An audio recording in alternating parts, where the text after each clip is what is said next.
It may have ended, of course, and this was one of the biggest hits for the streaming giant Netflix. We're talking, of course, about the final series of The Crown, or season. You know, it's a funny thing. Over here, we call television programs series. You know, if they just come in a block. I know the rest of the world, apparently you call it a season. But anyway, whichever, it ended, you know. Now, what's interesting is its creator, Peter Morgan, has now managed to get himself embroiled in yet another bit of a disaster. Let me explain.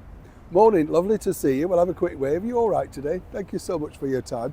By the way, on this day, did you know that Al Capone, yes, well, bit of a bad day for him apparently. He had 5,000 charges thrown at him, and as we kind of know what happened to Al Capone in the end, got me thinking about that though, because of the in the news of having to be report over here on the debacle, which is, of course, Hunter Biden, the son of the current president of the United States. Of course, President Biden, Joe Biden, can't be easy for him at his age and the problems that clearly he's really going through. I actually feel really sorry for him, you know. I think he shouldn't be in that position. He's clearly not well. And why are they pushing him ahead? Must be terrible. You know, somebody really needs to step in. Do you agree? As ever, do let me know in the comments below. Now, let's go back to The Crown. Yeah, and well, you know, we'll get there in the end. The Crown, of course. I mean, for me, as I said before, I quite liked the first couple of series. It was fun, you know, it wasn't true, but the costumes, the direction, the atmosphere, the nostalgia was wonderful.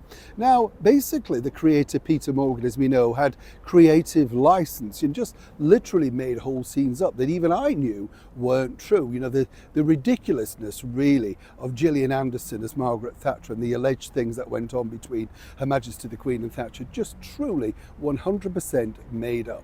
But what was interesting about this was he recently was asked about whether he would actually, if they continue The Crown, would he include, of course, the terrible situation that the Princess of Wales, Catherine, is now going through with her health diagnosis. And he said, absolutely not, wouldn't go there, all that sort of stuff.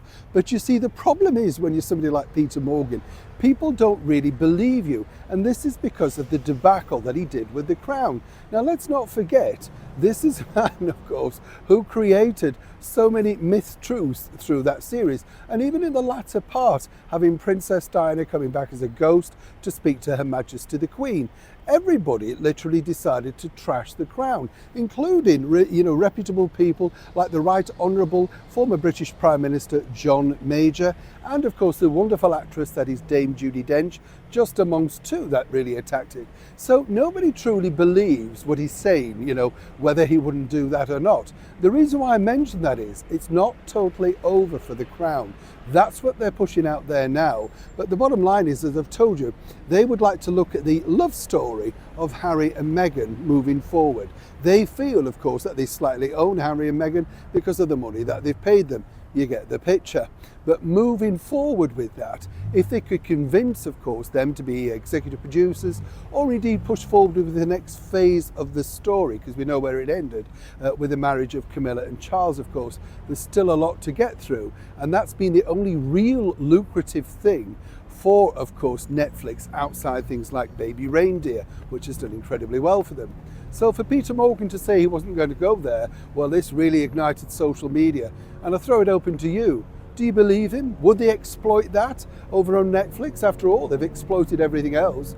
Interesting debate, isn't it? Do let me know, as ever, in the comments below. Neil Sean in the very heart of London.